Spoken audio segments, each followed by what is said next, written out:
What up? Welcome to Homegrown Hustle, where local brilliance takes the center stage. I'm your host, Matt Eichmann. Together, we're about to embark on an inspiring journey. Our community thrives on the wisdom of insightful leaders that are right here in our backyard. And we're bringing their expertise to your ears.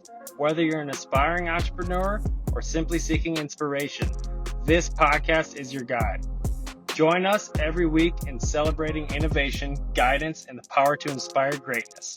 Let's explore the stories that shape our local business landscape, and together, let's ignite the spark of excellence.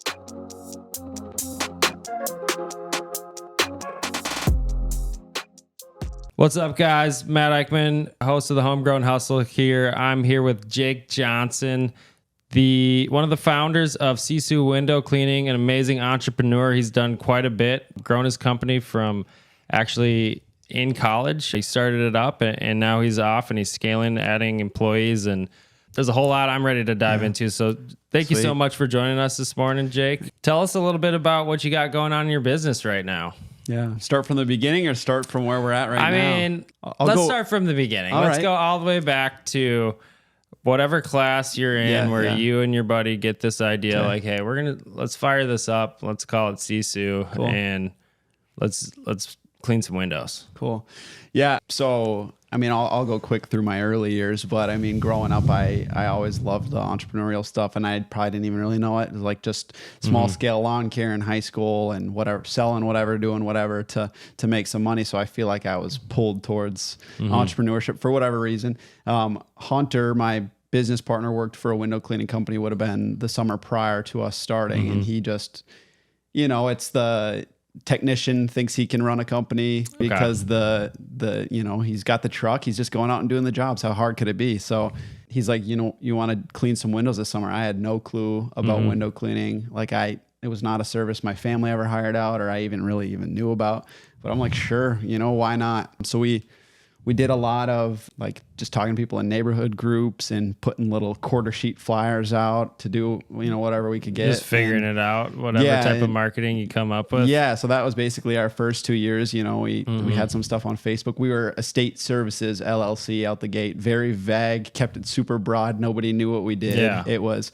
not very memorable. Not very memorable. Yeah. Went to Bethel University, graduated from there, went for business with entrepreneurship focus. So you knew going into college, like, hey, I'm trying to do this whole business thing. Yeah, for whatever reason I did. Yeah, and then is there any history of like entrepreneurs or business owners in your family? Or? No, my grandpa owns mobile home park in Wisconsin, so I guess I saw that in him a bit. But my dad's he's worked a decent amount of jobs like Target, Medtronic, like jobs like that, where he's switched jobs around. So he's always raised us, telling us we're not like stuck to one thing, even though he was working in those fields, know? So I would say that enabled me to feel like, hey, I can try something out. But yeah, no entrepreneurs like directly, I would say, in my family. So, but that's what you went to school for. So round of applause to you for actually like deploying your college here in the real life. Yeah. Are there any things let's just touch on like what you actually learned through that experience? Because I went to Hamlin just down the road from Bethel, go Pipers. And I wish I would have taken like one business class. Yeah. I didn't do anything. So I feel like I didn't deploy the knowledge I learned there, but regardless, you're doing it. So I want to hear about like, what was it? Like, did you learn stuff that you are like, yep, this applies in my day-to-day and helps me be more successful? Yeah, no, that's good. I would say through the program, so Bethel is a liberal arts school. So we had a lot of a small private Christian as well. So we have our theology, our Bible, our, all our required courses. So certainly there was a lot where it's like, well, maybe it'll apply to other areas of my life, but it's not.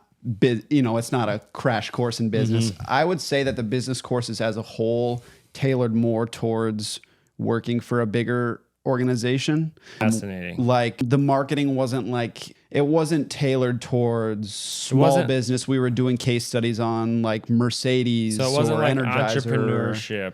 It was like business, finance, and management type stuff. So I took a lot of marketing, finance, accounting, and then the entrepreneurship focus is a newer program. And the head of that, she actually is from Jamaica. So nice. Professor Bowen, so Bethel, since it's a smaller school, We had a couple classes there for entrepreneurship, and our seminar class only had 5 people in there. So it was Crazy. myself, my business partner, our friend Price, who visited our networking group this morning, and then 2 other people. So we were able to just kind of crash course what we wanted to, and really just... That's awesome. So I wish there were more like that. So that was amazing. And that's where... So did you get to like workshop some of what was going on in your business? Yes. That's awesome. So I would say that there were a couple classes that really helped me that weren't necessarily small business focused. The brand management class was probably my favorite class, and that's why I get fired up seeing Abracadabra's branding changing and really focusing on some of the you stuff made a with branding us. change yourself too. Exactly. Yeah. So that was the direct application there. But that class, the entrepreneurship seminar class, is where she would bring. We had a Shark Tank presentation at the end of the semester, so we all had a business idea, and luckily I was able to just work it with what I was already doing. And then we presented that to some other business owners in the area. Daniel Felt was actually one of the ones that came in, and I was able to see what a scaled service business could look like, and was in an internship at the time, and just was like, this is not a fit for me. So I'm going to just rock with what I have now and see what we can make of it. Yeah. So anything you wish you could have done differently in those college years when you were running your business? I think that I was told about the importance of networking all through college, but I didn't know what I wanted to be networking for. Besides, most of the networking events were very focused to like, let's meet some people and then go get a job, you know? And I never felt like a draw to like go to any of those networking events and stuff, but I wish I would have done it anyways. And just learn what was out there, like going in with any intentions. So what is networking in your mind? Like, how's it changed from whatever they taught you in college to like what you're doing currently? Yeah. Or your understanding of what quote networking is. I don't know. I feel like I always saw those events because I did go to a couple as like just really awkward small talk, and more of like a job fair than like, here, I'm trying to help you. You're trying to help me. And I think that my view on that was probably wrong. And I just, when I came into our B&I group and seeing people really just want to help each other. And most people have the best of intentions for you. And people got problems in their business too. And not everybody's perfect. Yeah. So I think, just the shift from thinking that it was purely transactional to like people just want to help each other out. The people side of business. Exactly. Yeah. Okay. So you wish you would have done more networking. Yeah. Why? I don't know. I feel like there's just an amount of knowledge you're able to gain from people who have already tried things and failed, and what got them there, even if it's not like the field that you want to go into.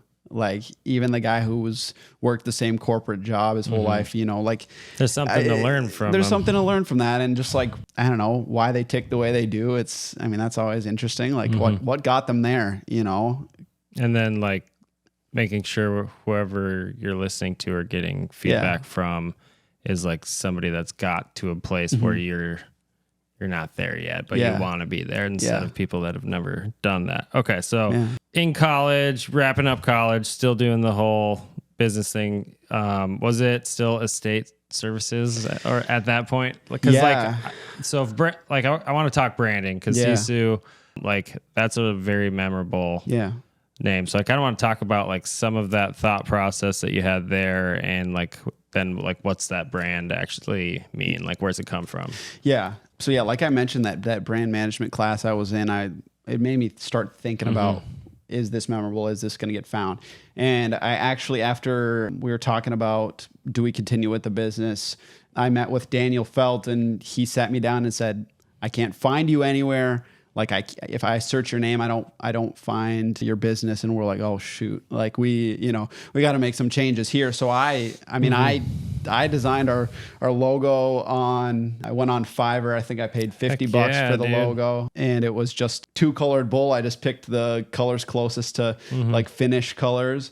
And I was looking for a stoic animal, a tough animal, because Sisu is a Finnish word. It's grit, resilience, determination, perseverance, stubbornness, maybe some say. But so I'm a quarter Finnish, and So actually, my mom just brought the name up and was like, "Hey, you know, Let's this do is this." a cool name. How this?" And we knew we just wanted like window cleaning tagline in there. So really something with a bit of meaning to us that could be memorable, and then window cleaning. So. Okay. And so anything during that like shift of like your entity name or like how you're marketing yourself that you kind of wish you knew like before you actually started it? I know myself when we like rebranded just our logo, there was umpteen different things I wish I thought about and the expenses associated. Were you kind of at that point in your business, or was it not quite full website, vehicles, business cards, all that? Yeah, so I would say probably expenses wise, we spent less on the switch. It was more so, I mean, I don't remember what we were running our website through, but I was just running the website through one of those design it yourself Square or Wix or whatever. So it was just buying a new domain. You didn't just start from scratch, but you hadn't you didn't have this whole big amount of time put in at that point. No, the brand before was literally Estate Services LLC with a window that I'm pretty certain I designed in Microsoft Word. Nice. So I think it was just a square with a couple lines. This stuff actually doesn't matter as much. How perfect it is, it doesn't matter if you don't actually go and do something, right? Yeah. Like if you don't go make money, like you could waste time designing the most perfectest, coolest looking logo ever, but go out of business. No one cares. No one cares about it as much as you do as the owner either. Because you had a business with whatever type of logo you had, and it didn't matter because you had money coming in, whatever amount it was. But at some point, there's a strategic decision where you're like, okay, we need to change this because we're trying to make this more than what it is with this Microsoft Word logo. Right. We're trying to be more than the guys doing it in college on the side, and it doesn't appear to be a super professional business, I mean, and we early on too were clients' information was who knows where. It was in a spreadsheet here, it was in a Word doc here, and that's a big thing early on. Was and there's really no other way to say it than we weren't seeing it as something that had longevity. We were just trying to make some money and do good work. But so what was the shift then that where you were like, this is kind of like a part-time kind of thing. We're learning in college. This is fun. And okay, I'm done with college. I'm going to do this full time. Yeah. What shifted from that, not really taking it serious to let's get after it? Yeah. I mean, I was in an internship my senior year. Great place, great company. But the work itself wasn't something that I saw myself doing or seeing fulfillment in, I guess. And I'm I'm already doing this. I'm going to kick myself if I don't just keep going. And I was in that entrepreneurship seminar class. So we were able to work on a lot of ideas surrounding the business I was already running and flesh out a lot of that. And I'm well, no better time than now. I'm never going to have any less risk than I do now. So I don't know. I mean, it was kind of just not a lot of downs. So almost just jumped and tested the water with both feet and then just had enough success to stay, right? Yeah, and that's the difference. A lot of people in that particular time in their life, they might do something like that. I take that back. Not a lot of people. Yeah. A bigger percent, but there's a much smaller percent that take that and they're like, okay, it becomes something. Yeah, I knew I would kick myself more not doing it than trying it and failing, because it was just kind of that jump, like you said. I mean, it hasn't been pretty the whole way through, I mean. But I think there's something to say about the little bit of head start you had. Yeah, for sure. For in the real world, you had actual success to some degree. Sure. Where when it's all just classroom based, textbook based learning, the application and the confidence in yourself to apply it, it's all just really theory. But you kind of had seen that you had success, so that entrepreneur journey, rather than starting at the end of another journey, you got to have them alongside each other for a while, which I think is pretty cool. And I wish I had done that, honestly. So you and your partner, you both went full time. That was the third year of business then, right? Yeah, it would have been. What was some of what you had to overcome at that stage in your business? Because it's a very different stage than college life, running out of your dorm or whatever you're doing. Right. Yeah. Well, I mean, I got married right out of college. Okay. So, you know, it's like, well, so now you're like, okay, I got to take care of this woman. Yeah. So life's getting real out of college for sure. We're like, we got to go in for this. I mean, also navigating that third year. Hunter played football at Bethel. He had one more season left. He saved a credit or whatever to play. So there were times where I'm out on jobs by myself because he's got football practice or whatever. So I would say truly it's been like a couple full on years with everybody in it. So that's pretty interesting though. Like the whole partnership, especially like at such a young age when there's so much changing in both your lives. Like how are you two able to like keep that still like parallel and like in unison, you know? Yeah, it's definitely, I feel like that's a perfect storm for like a partnership to blow up. No, it definitely isn't easy. I would say that the way that we're able to make it work, you know, I mean, and like there's nothing to say how long it'll be a partnership or what it'll be in the future. I mean, I'm open to whatever comes my way in business and in life and whatever, you know, you never know, and you pivot with what you got. But I would say that what makes us work fine together, work well together, is our personalities aren't the same. If you went into business with a buddy who wants to do the exact same part of the business that you're doing, you're gonna step crash all and over burn. each other. Right. So Hunter really loves working on the financial components of the business. We're both in all of it, but he really loves working on that side of things and the operation side of things. And I really love working on the branding and the marketing and the client communication. And we step into each area, but I would say because we have our own lanes in a sense, we have our own roles, it's able to function better. We're not trying to fill the same seat, you know? So you're not like one voice is right or wrong in a scenario. You both say, okay, I have these tasks, you have those tasks. Yeah. This is our goal, and then we kind of just march that direction. Yeah, and I think there's a level of trust that, like, you know, there's a level of trust that we have for each other too, that it couldn't happen without that either. And then having, you know, morals in common and knowing that we like can count on each other and we're both in it. You know? And you're like in it together, like the blood, sweat, and tears you put in. Exactly. Like, nobody else knows that as a business owner. It's cool that you have somebody that you've gone through that with. For sure. Yeah.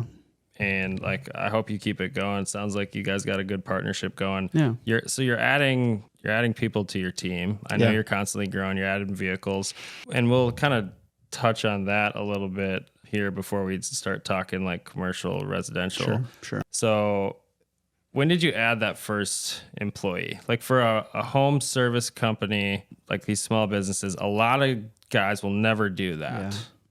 Yeah. So like, tell me a little bit about that. Some of what you learned through it, maybe. Yeah. So it would have been beginning of last spring. Okay. Was the first time we added an employee on.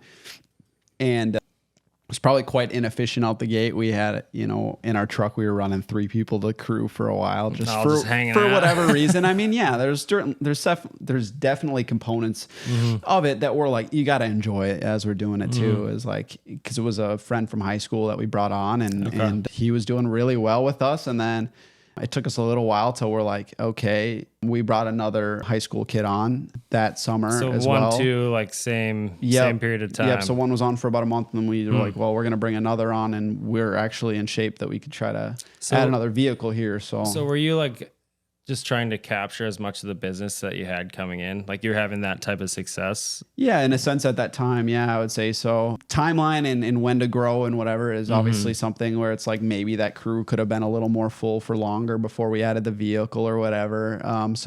But you know, it's kind of navigating. But like you made the jump. Yeah, right? We made the jump because the work was there. And it was the busy season. So spring is really busy. July, August, usually it's like really slow for window cleaning, and then the fall is really busy. So we knew that we had to capture that, like you said. I think that's a good way. So window cleaning, like as a business, like there's some pretty incredible seasonality with it. A lot like pest control, right? These home services, there's like this period of time where a customer like makes that purchasing decision almost, and like we've kind of made a shift at our core, like as a business, like we can best serve our customers like with ongoing service, because we have like a few different offerings. Is that something that you've kind of deployed in your business, or is there that like a lot of friction with the customer when it comes to that. Like reoccurring. Like customer calls in, they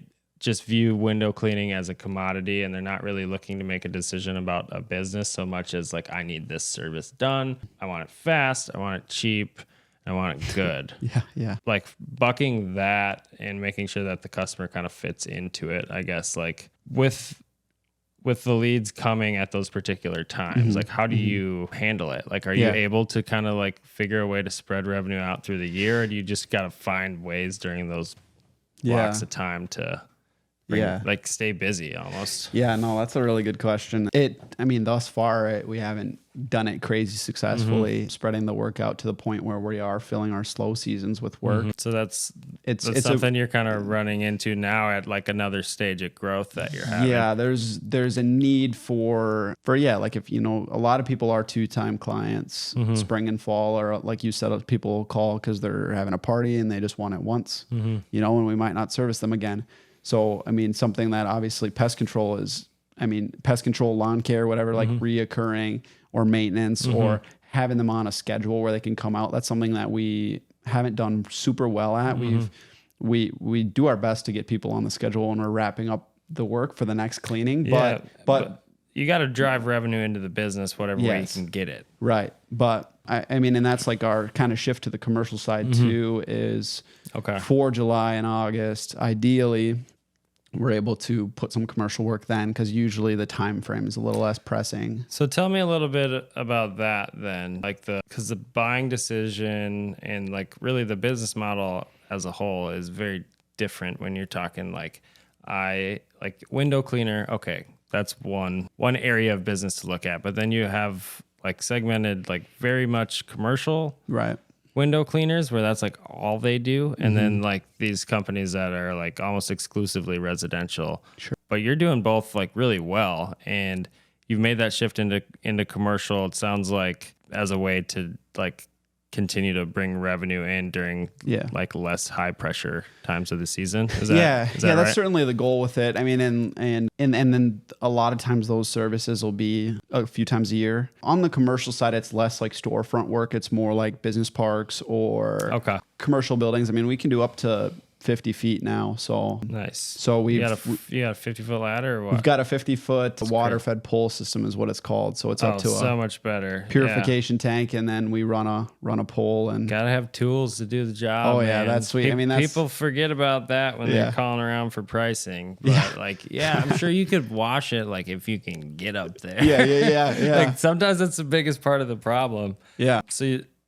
so you guys deliver a world-class customer experience. You're going into this commercial side of the business, right? What's different about the customer? Yeah. Like, what have you found to be different through marketing, selling, servicing those type of accounts versus like what you were doing on a residential side of things? Yeah, it's dramatically different just in the fact, like most of that work is exterior only cleans, which I mean, we love that. We love it. It's great for us. We're usually communicating directly with a property manager or property management company. So we're finding like, usually they're like, okay, cool. Whenever you can get out there is fine. We get out there, we get it done. We bill them, it's fine. For sure. And it's just kind of smooth. And like, so how do you market to them though? Are they searching the same way that the residential is? We'll have people find us on Google who are looking for like a commercial building to be cleaned, but it's a lot more through connections. Okay. So I mean, Josh Swisher, who's a siding and roofing guy in the area, he connected me with a company just the other day, bid a property for him, got the job, and now they're asking us to bid another property. So it's really like just it's happening naturally with the networking, right? And then like, I would imagine through property management companies too, that they probably are sharing who their preferred vendors are as well. So I think it's a slower build because we've had to get to a point where they trust us, they like our pricing, then they send us out. And they're like, yep, these windows are clean after I paid them. That's what we paid them for. Great. We'll use them again at one of the other properties. Yeah.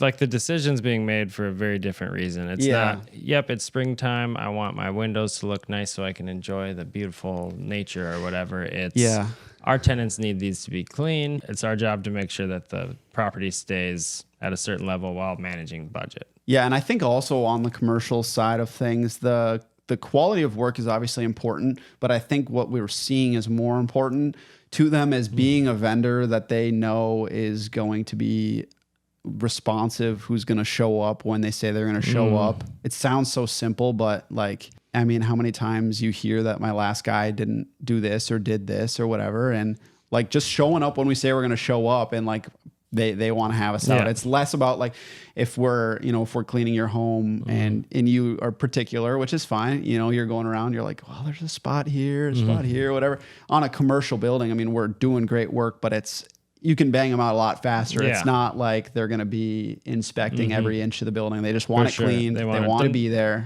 Yeah. So how much, like, what's the difference in pricing? Right, because I assume commercial, they're like bigger jobs because there's more to do. But is it like difference like per window? Yeah. Obviously, is it like drastically different? It's so we price it out per window usually. Okay. I mean, there's a lot of variation in regards to the commercial side of things, and a lot of it comes down to like how long we think it's going to take us hourly, and we just do some math. For sure. But so it's not an exact science, but on a commercial building, they're probably paying less per window because they just have so many more windows. But the size of the job, it like helps you be able to. And then with our equipment that we have, I mean, we can clean far faster. If we had to do a ladder placement on every window on an apartment complex that we're cleaning, like we're gonna be there for multiple days, whereas we can do it in a day when we have our equipment there. So I mean, in a service business where it's so much like time and materials, do you have any stories of like jobs that you like way underpriced or anything like that? Yeah, I've got one that really comes to mind. I want to hear it now. And luckily she doesn't hold me to this pricing, but we got connected with a commercial cleaning company, and she has a lot of city contracts and stuff. So there was this, I guess it would be called like a co-working space that was done in Brooklyn Park, and every single office was floor to ceiling glass. So I went in there, super excited to... You just want to sell it. Super excited to be talking to a commercial cleaner who's going to possibly have work for us or whatever, from a referral from someone. And so anyways, I go in there and, I count them up or whatever. And I don't know if I missed a whole wing or if what I did, but I bid it for what should have took, 5 hours. And I was there, I think total probably put in about 12 or something hours on that job. And she's like, I'm not going to hold you to this. So she even paid us a little more than what I quoted it at. So we made out fine on that. But that was one where I was like, whew, that was. Well, sometimes you got to learn the hard way too, man. Especially when it's like a new application or service offering, or you get this new equipment, and now like that makes it easier, or you have the capability of doing this, but now you don't actually know like how long this new capability takes you to do it. Yeah, and that was all interior windows. So I mean, like I said, it was floor to ceiling, like even the doors, freaking glass, window, dude. 3 ladder placements to clean one window. Yeah, oh my gosh. So if we get asked to do that again, I'm not sure they're gonna love our pricing. I might just. So, the commercial side of things, like it's opened up like big opportunities, like a 12-hour window cleaning job. Like that's a big freaking job. If we can put a crew on a job for the whole day, it's beautiful. When it's priced well, that's good business, right? When it's not priced well or not approximated well, like that's where you get in trouble, right? Or if you think like, okay, I have to be this one, like who's coming in the lowest price. Oh yeah, it's hard to like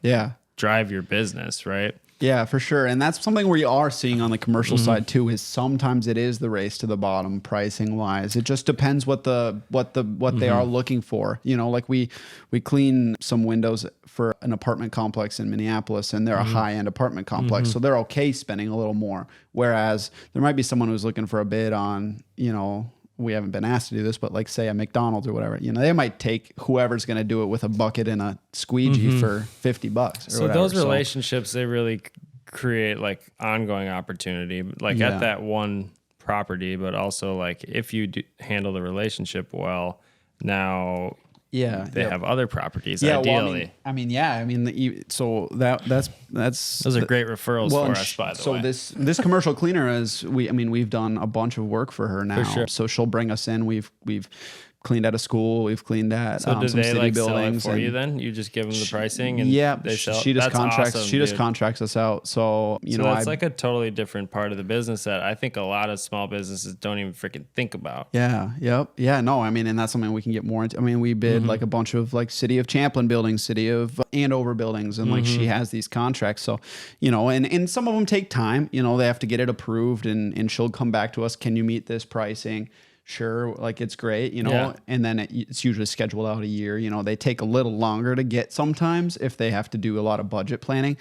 But yeah, even from that one connection, we've certainly grown that side of things. Well, it's a connection, but then there's that experience with the connection and like how you maintain those relationships, especially when the sales cycle is like a year. Yeah, like, that's nutty, dude. Like, how much can change in a year? Yeah.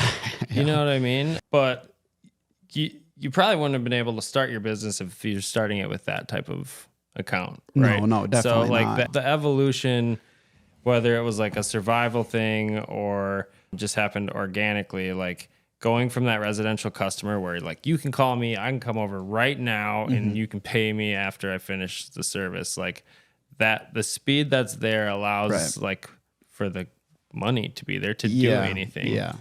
So when it comes down to the finances and how that's all managed, you said your partner, like that's kind of his whole, like he gets all nerded out with finances. Like I wish I was more like that. But as far as like redeploying it into the business, like what were some of the challenges like you guys had to overcome in those first couple of years in business, and like maybe some things you did to kind of make sure you can still grow and like put it back into the business while getting married and doing all that other stuff. Like that's such like the financial component is the part in small business that becomes like really emotional, especially when you got partners and stuff like that. So Yeah. I mean, I think staying as lean as possible, just not a lot of expenses, just making it happen. Yeah.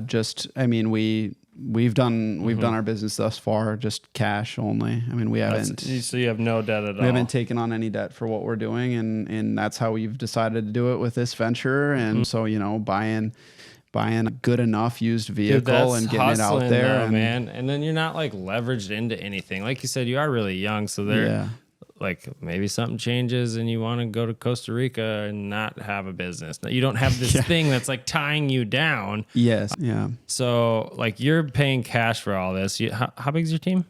We got 3 employees on now. So myself and others, there's 5 of us. And a majority of your work is happening during the summer months? Yep. Yeah. Spring and fall. Yeah. And is it just window cleaning? Are there other services that you have during that period of time too? Like tell me more about like the service offerings and how that came about. Yeah, we started out doing window cleaning and gutter cleaning. Right now, we're not offering gutter cleaning. We've just found it to be, I don't know, there were a lot of hiccups in it and time-wise and whatever. So right now, we're offering window cleaning and we do house washing as well. Let's back it up. How did you learn you didn't want to do a service?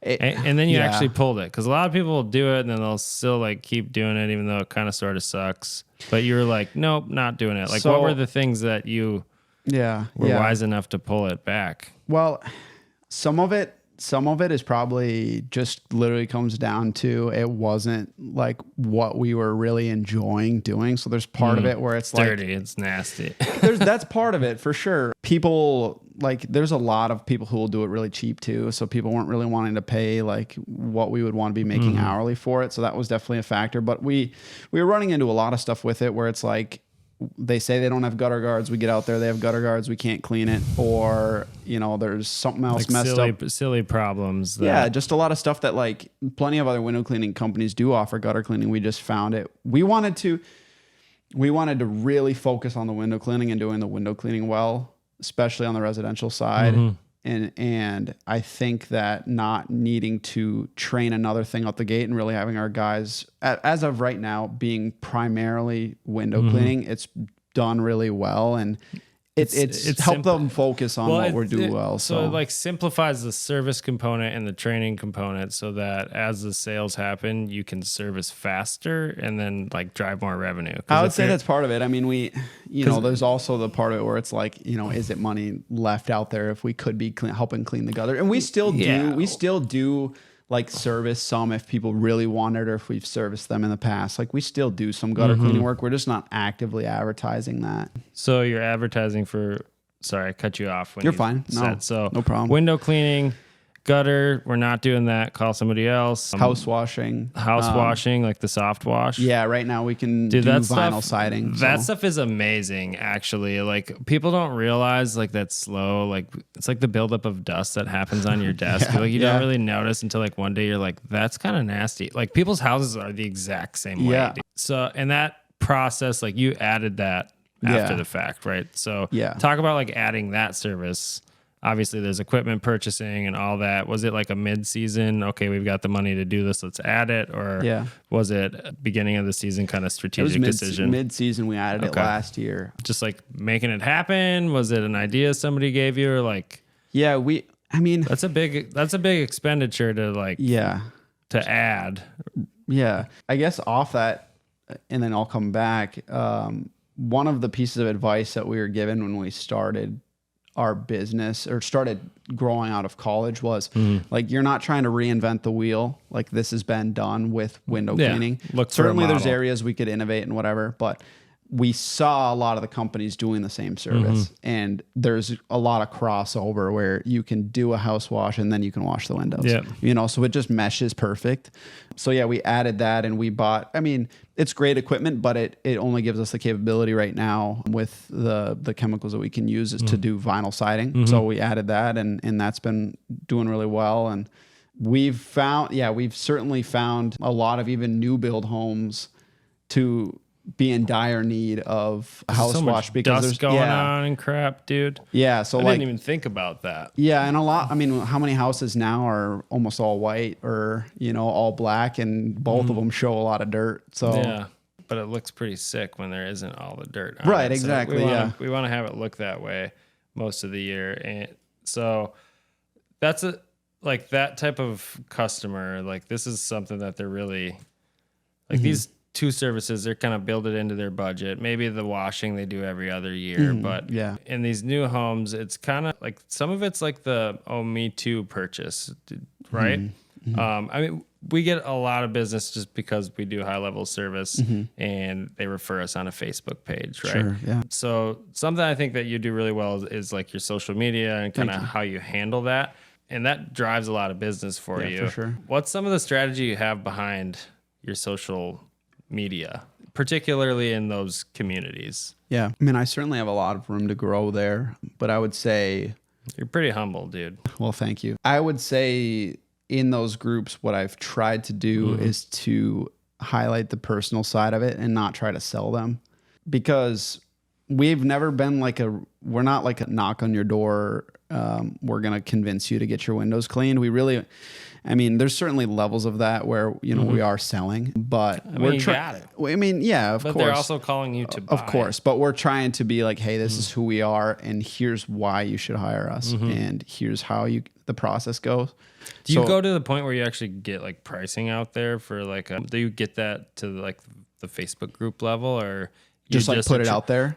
Well, I guess I'm just thinking more for myself. Yeah. Because we've got some strategy behind the groups we're part of, but I mean, if you think about it, like these homes are all like kind of sort of about the same. So the simplicity of getting the price out there, even if it's not at a discounted rate, but like at least people that see it can potentially buy. Do you do that, or is that not how that's not how Sisu does it? No, so I guess I haven't shared it a lot in the groups, but I have no problem. We have no problem sharing pricing because it's pretty straightforward. They're going to talk about it anyway. And we have our pricing for window cleaning just like on our window cleaning page. Like if people want to, if people want to go. So you do bring the price all the way forward to like the web base. It's right there. Yeah. And that's so easy for a sales process thing, because now anybody that calls you, they've already bought it. Yeah. Yeah. Fascinating. So, and we've found more people will just go through our quote form and they'll count their windows and it just spits out how much it costs for them. So they're doing the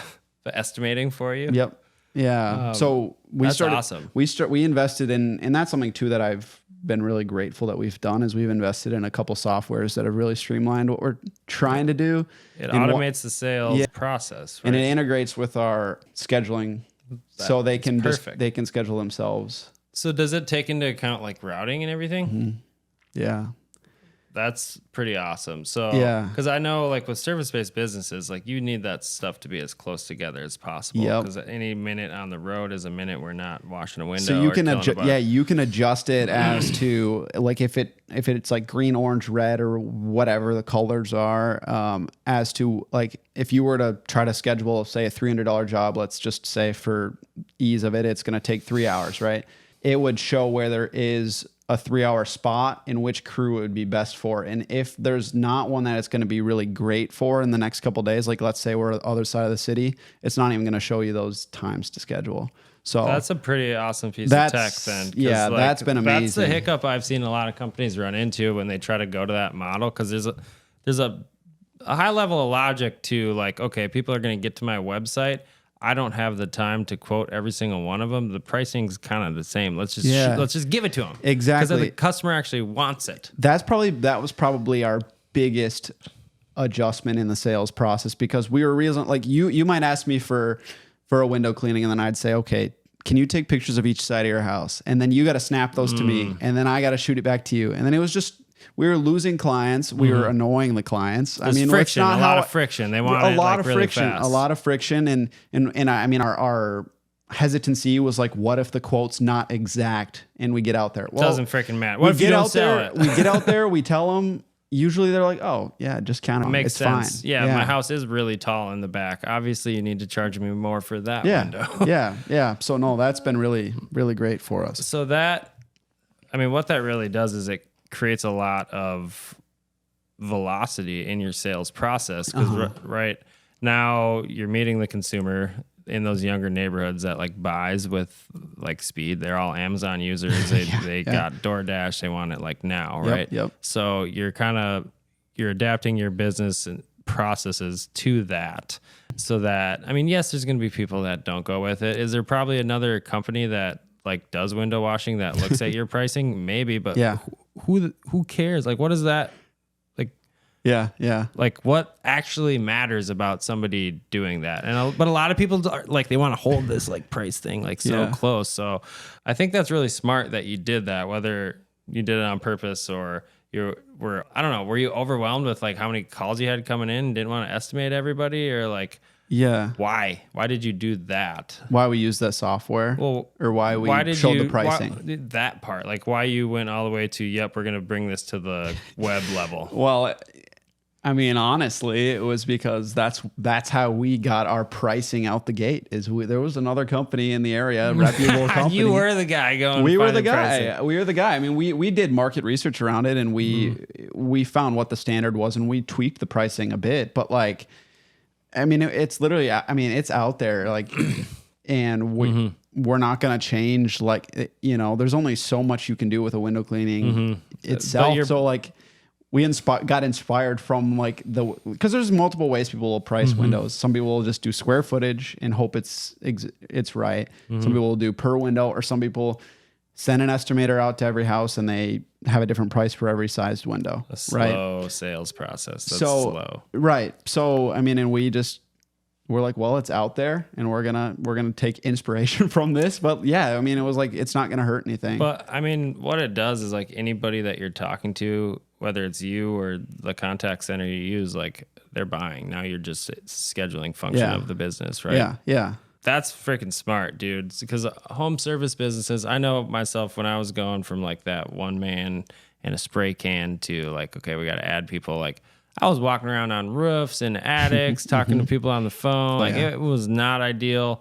Like I wasn't like giving full attention to my customers. So I like wasn't as smart as you. Obviously, I didn't like outsource all that. Like we had to build that in house. But like that little pivot or ability to still continue to sell at a decent rate because you simplified the service and the pricing, and you found a way to have technology solve the scheduling part of it too. Like now you can just clean windows, right? Did you see like a big growth in your ability to like do more work, charge more with those two changes that you had in your business? Yeah. I don't know if our prices necessarily, if we charged a lot more really. I just mean like the ability to like the amount of work you can complete. Oh, for sure. Yeah. I mean, and being out on a job and seeing so and so scheduled themselves for X amount of dollars is like, wow. Like that was really cool. And they put where they found us, so we have that information. And like, man, we didn't have a job on Monday, and they just scheduled Monday. You went from not even having a customer base with papers and everything all over the place, and now you have like stores that data, helps you with scheduling. Yep. Does it do billing too? Yeah, so it's one system that that's awesome. You could run most of it from, but we're using another software to do like the CRM and stuff and the invoicing and whatever. So it integrates from the one, it'll send it over to that calendar, and then dude, technology is so powerful. So cool. Yeah. Also, just right there, I realized that pest control is like light years behind a lot of other places because they don't have those functionalities within some of the softwares. So I know you added commercial, and then we were talking about going into this winter, like you're planning on adding Christmas lights, right? Yes. A new service. So yeah, tell me about that. Yeah, so we've done Christmas lights for the past 2 seasons now. And so you had to add like all this stuff.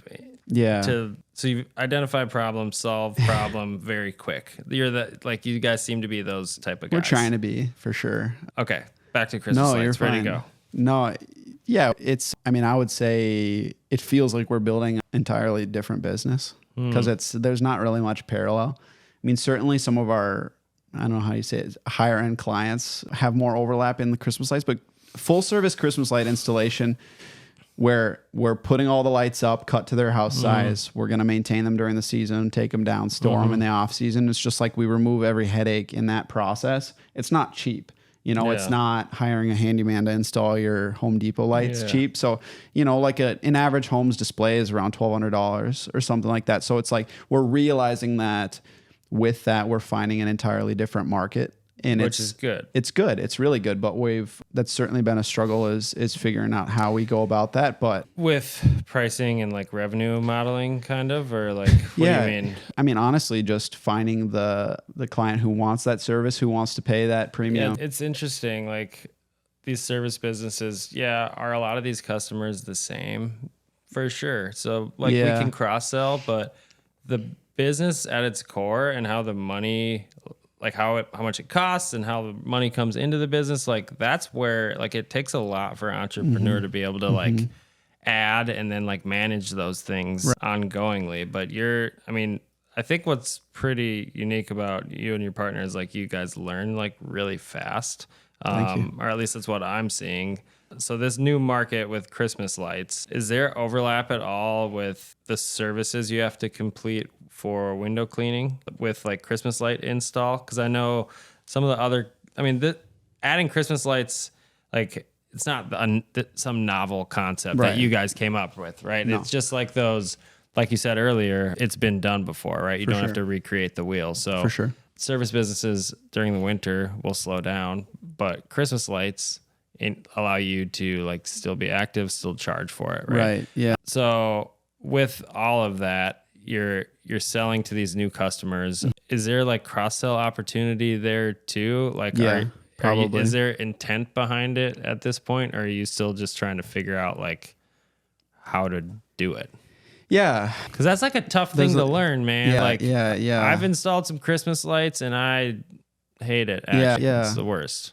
Yeah. I mean, the service in itself, we've really enjoyed it, and the fun part about it that's different than like window cleaning. I mean, certainly the before after results of window cleaning is amazing, but it's really cool to be able to go to their house and see all their lights looking real nice and pretty and whatever. It's like just the completion of it is really cool, and we've really enjoyed the work itself. I guess I'll backpedal a little bit. We do have a decent amount of our window cleaning clients who are also Christmas light customers, but it's not. So all of our Christmas light customers could be window cleaning customers, but not all of our window cleaning customers would necessarily be Christmas light customers. Hard to, because it's like, okay, I'm installing Christmas lights. Now I'm going to sell you on windows when it's freezing. Like it's also I see what you're saying. It's not as natural as that sell from, we're cleaning your windows. It's about to be really cold. Yeah. What are you doing for Christmas lights? Right. Yeah. So that has been pretty tricky to figure out. I mean, relatively soon here, we'll start making sure we're getting our Christmas light info For to people. But I mean, and that's something too, is like people got to know we offer it, you know, like they could love us and have us for windows, but they had us for windows in the spring. So they don't even know to ask us about Christmas lights. For sure. So what's like the plan with Sisu? I don't know, in like 3 to 5 years. Do you guys have it like mapped out that far? Because I feel like you're creating this like foundation with a lot of upsides, being that you're as young of an entrepreneur as you are. Like, do you have that kind of plan? Have you talked about it with Hunter, or is that? Yeah, I mean, I guess I could give you multiple answers there. I would say yes, we do. We do have that. We do have that plan. The comma would be like, I don't know how long I'll grow this. I don't know if it's a 10-year thing or if it's a few-year thing and I'm traveling somewhere like you said. I don't know. But I mean, the goal is to keep that steady growth going and keep the foundation of what we've built in the quality service. I mean, you're like taking something or you're taking nothing and you've built it into something, right? Like you actually have like a real business. You have employees, real business. That's probably not the best term, but like you're having a lot of success and you're really young. So I think there's going to be some young people out there that see like your story and like the success you've had, and maybe they want to reach out to you or just see like the cool stuff you're doing and copy your prices. I'd welcome it. Online. Yeah, but it doesn't mean it's better for everybody. Like for sure. I think there's like this fear that people have where they don't reach out. But I know myself, when I was like in those early years, I didn't know who the heck to talk to. So networking, like different social media platforms, like I would just like ask questions. Oh yeah, I mean, I would be more than happy to work with anybody and provide any information I can. So what's your Instagram and Facebook page? Like, how do people get in contact with you?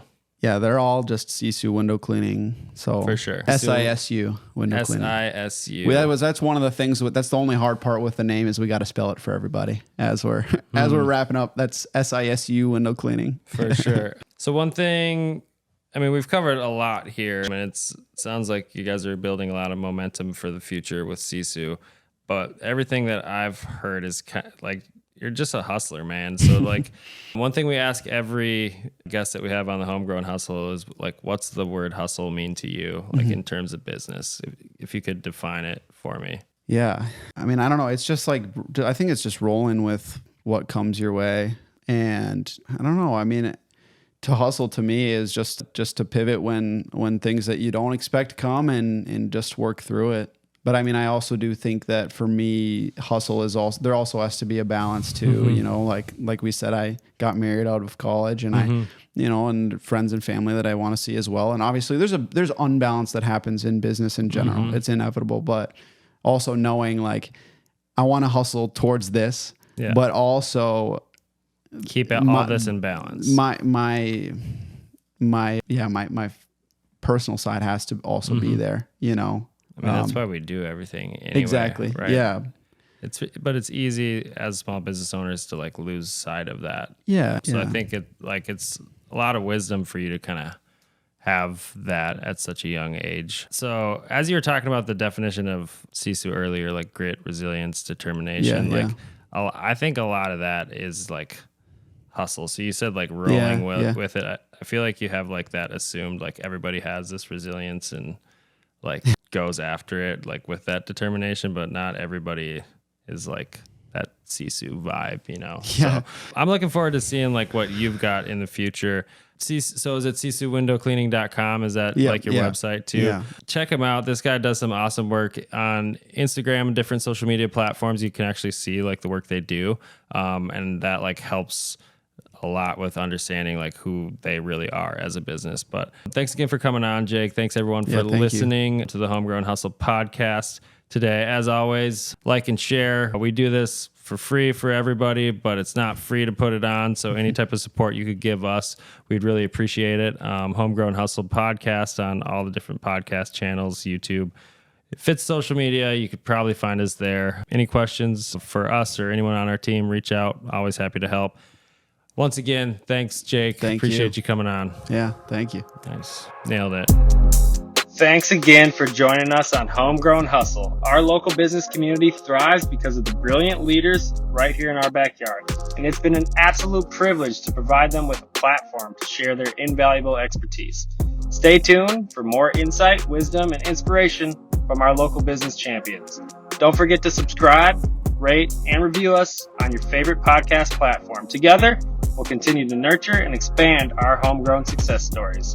Matt Eichmann signing off until our next insightful episode.